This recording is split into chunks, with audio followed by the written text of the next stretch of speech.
रात के पहरा सूरज चले बहारा।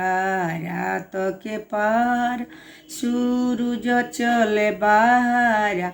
से बसिले हुए सूरज हमारा अंगना। से बसिले हुए सूरज हमारा अंगना।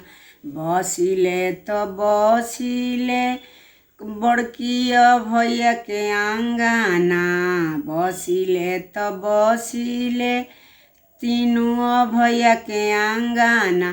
से चंपा के फूल झरेला ओही अंगना। से चंपा के फूल झरेला ओही आंगन। प्रातः के पहरा सूरज चले बहारा। प्रातः के पहरा सूरज चले बहारा।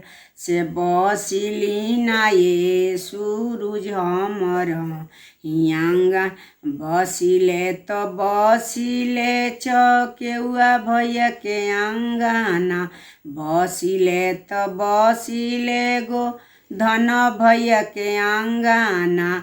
से चंपा के फूल झरेला ओही अंगना। से चंपा के फूल झरेला ओही आंगन। प्रातः के पहरा सूरज चले बहारा। प्रातः के पहरा सूरज चले बहारा।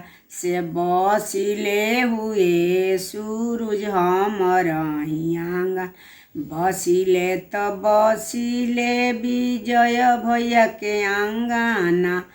से चंपा के फूल झरेला ओही अंगना। से बेली के फूल झरेला ओही अंगना।